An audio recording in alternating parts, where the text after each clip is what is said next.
வணக்கம் நண்பர்களே, நான் உங்கள் எம்பி உதயசூரியன். நமக்கெல்லாம் அஜித்தை ரொம்ப பிடிக்கும். ஆனா அஜித்துக்கு ரொம்ப பிடிச்சது என்ன அப்படின்னா, நம்ம எல்லாருக்குமே தெரியும், ரேஸ் தான். Car race. பைக் ரேஸ்ல ஆரம்பிச்சது கார் ரேஸ்ல வந்து நிக்குது. யார் சொன்னாலும் அவர் கேட்க போறது இல்ல. ஏன்னா சீரி பாயிர புயல் அவர் பண்ணிக்கிற ரேஸ்களை எல்லாம் பாக்குறப்போ நமக்கு பக்கு பக்குன்னுது. ஒரே மாசத்துல 2வது விபத்தை சந்திச்சிருக்காரு. துபாயில ஒரு விபத்து பார்க்கவே ரொம்ப பயங்கரமா இருந்தது. இப்ப ஸ்பெயின்ல ஒரு விபத்து. அதுலயும் பாக்குறப்ப கார் சினிமால வர மாதிரி, ஸ்டண்ட் காட்சியில வர மாதிரி தலை குப்புற சுத்துது. உள்ளுக்குள்ள அஜித் இருக்காரு. பாக்குற ரசிகர்கள் எல்லாருமே வந்து பதறி போறாங்க. அவர் அஜித் வேணா சொல்லலாம், என்ன தலைன்னு கூப்பிடாதீங்க, கடவுளேன்னு கூப்பிடாதீங்கன்னு அவர் வேணா சொல்லலாம். ஆனால் அதை பார்க்குற எல்லாருமே வந்து தலை கடவுளே ஏன் தான் இப்படி பண்றீங்களோ அப்படின்ற மாதிரி அக்கறையில பதறி போய் பயந்து போய் கதறாங்க. ஏன்னா அவ்வளவு ரிஸ்க் எடுத்து தன்னுடைய உயிரை பணைய வச்சு தனக்கு பிடிச்ச கார் ரேஸ்ல வந்து அஜித் வந்து தொடர்ந்து சாதிச்சுக்கிட்டே இருக்காரு. துபாயில நடந்த அந்த ரேஸ் முடிஞ்ச பிறகு கூட ஸ்பிரிட் ஆஃப் த ரேஸ் அப்படின்ற ஒரு பட்டத்தோட தான் வராரு. தமிழ் சினிமா ஹீரோக்கள் வந்து ரீல்ல வேணா ஹீரோக்களா இருக்கலாம், ரியல்ல அப்படின்னு பார்த்தா பெரிய கேள்விக்குறி தான். ஆனால் அதில் நிஜமாகவே உயிரை பணைய வைக்கிற ஒரு அபாயகரமான ஒரு விளையாட்டை எடுத்து அந்த ரேஸ்ல தான் வந்து ரியல் ஹீரோ தான் அப்படின்றத 2003 இருந்து நிரூபிச்சுட்டே தான் இருக்காரு அஜித். எதற்காக அவர் அச்சப்பட்டதில்ல.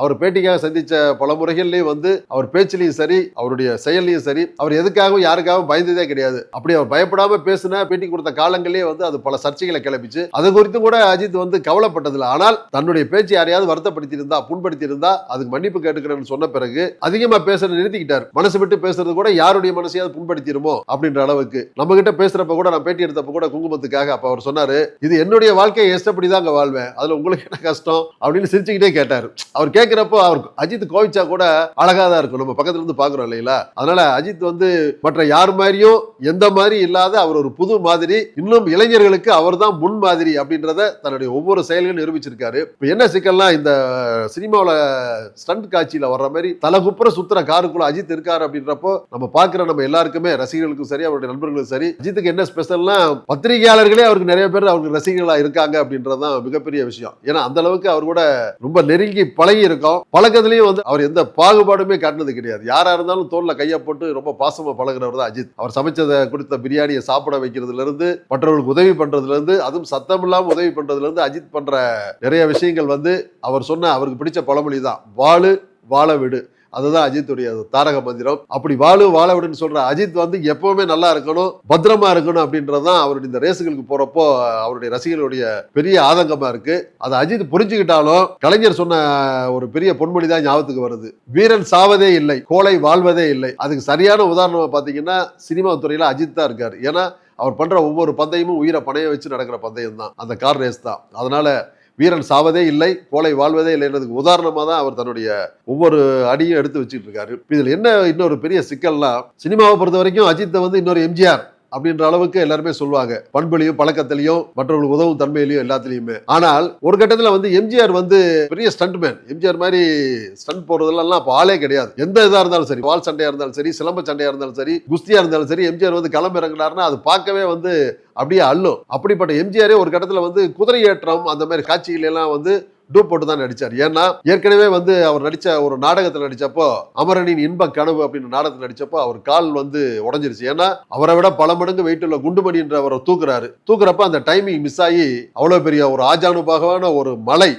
மனிதன் வந்து அவருடைய காலில் விழுந்துடுறாரு. கால் உடஞ்சிருது. அதுல இருந்து என்ன சொல்ல, எம்ஜிஆருக்கு வரக்கூடிய பல பட வாய்ப்புகள் வந்து நடிக்க முடியாம போயிடுது. ஒப்புக்கொண்ட படங்கள் நடிக்க முடியாம போயிடுது. அதற்கு பிறகு கொஞ்சம் தேடி வந்த பிறகு இந்த குதிரையேற்ற மாதிரி காட்சிகள் எல்லாம் வேணாண்டு, ஏன்னா அதன் மூலமா கமிட் ஆன ப்ரொடியூசர் எல்லாமே ரொம்ப சிரமப்படுவாங்க, கஷ்டப்படுவாங்க. அதன் மூலமா பல நூறு குடும்பங்களும் வந்து பாதிக்கப்படுறதுனால எம்ஜிஆர் அந்த ரிஸ்க் எடுக்கல. எல்லாருமே அதான் சொன்னாங்க, நீங்க அந்த மாதிரி விஷயங்கள்லாம் கொஞ்சம் தவிர்த்துக்கோங்க அப்படின்ற பிறகு அதை கேட்டு எம்ஜிஆர் அந்த ரிஸ்க் எடுக்கல. ஆனா சண்டை காட்சிகள் எப்பயும் போல எம்ஜிஆருடைய முத்திரையை இது பண்ணிட்டு தான் இருந்தார். இது எம்ஜிஆருடையது. அதற்கு பிறகு ஜெய்சங்கர், மக்கள் கலைஞர் ஜெய்சங்கர், தமிழ் திரையுலகில் அவர் ஜேம்ஸ் பாண்டா வந்தவர். ஒவ்வொரு வெள்ளிக்கிழமையும் அவருடைய படங்கள் வரும். எல்லாமே மினிமம் கேரண்டி ஹிட், பிச்சு போயிட்டு இருக்கும். அப்படிப்பட்ட ஜெய்சங்கர் வந்து அவருக்கு வந்து ஸ்கூட்டரில் வர்றதான் ரொம்ப பிடிக்கும். அதனால இது சென்னையுடைய ரோடுகளில் அவர் பாட்டு ஸ்கூட்டரில் ஜாலியாக ஜேம்ஸ் பாண்ட் ரேஞ்சுக்கு தான் ஓட்டிட்டு தெரிஞ்சுட்டு இருக்காரு. அப்போ ஒரு ப்ரொடியூசர் கூப்பிட்டுட்டு ஜெய் நீங்கள் உடனே கார் வாங்க அப்படின்னாரு. அப்போ அவர் சொன்னார், கார் வாங்குற அளவுக்கு எனக்கு இப்போ பணம் இல்லை, இன்னொன்று அது எனக்கு வேண்டாம், இந்த 2 வீலரில் போகிறது எனக்கு ரொம்ப ஜாலியாக இருக்குன்னு. அப்போ அந்த ப்ரொடியூசர் சொன்னாராம், நீங்கள் எவ்வளோ பெரிய பண்பாளர், நீங்கள் 2 வீலரில் போகிறது உங்களுக்கு ஜாலியாக இருக்கலாம், ஆனால் உங்களை வந்து படத்துக்கு கமிட் பண்ணி பணம் போட்ட ப்ரொடியூசர்களோ அதன் மூலமாக உங்களுடைய ரசிகர்களும் வந்து உங்களை பத்திரமா இருக்கணும் அப்படின்னு தான் நாங்கள் ஆசைப்படுவோம். அதுக்காகவாது எங்களுக்காகவாது உங்களை நம்பி இருக்கிற பல நூறு குடும்பங்களுக்காகவாது நீங்கள் கார் வாங்கி பத்திரமா ஷூட்டிங் வாங்கின பிறகு அவர் ஏற்கனவே வந்து ரொம்ப மனிதநேயம் உள்ளவர் ஜெய்சங்கர். அவர் அதை புரிஞ்சுக்கிட்டு, சரி நீங்கள் சொல்கிற இந்த கருத்து வந்து எனக்கு ஏற்புடையதாக இருக்குது, நான் கார்லயே வரேன்னு சொன்ன பிறகு அப்புறம் அவர் கார் வாங்கி வந்தார். ஸோ அப்படி 2 சூப்பர் ஹீரோக்கள் எம்ஜிஆரும் சரி ஜெய்சங்கரும் சரி இது மாதிரி ப்ரொடியூசர்களை கருத்தை கேட்டு அதுக்கேற்ப மாறினாங்க அப்படின்றது வரலாறு.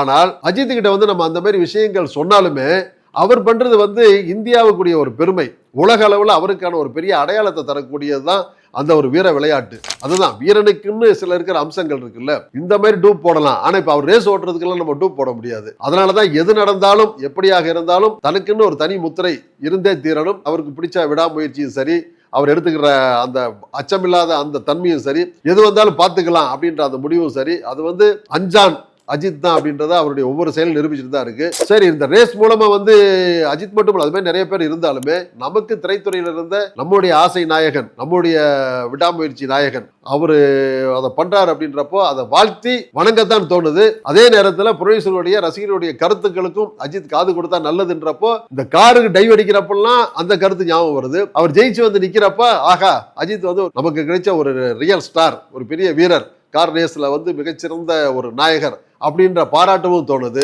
எதுவா இருந்தாலும் அஜித் பாக்குறப்ப அஜித்துக்கு தெரியும் எதை செய்யணும், எதை சரியா செய்யணும்னு. அதை அவர் புரிஞ்சுக்குவார்னு நம்புவோம். நன்றி நண்பர்களே.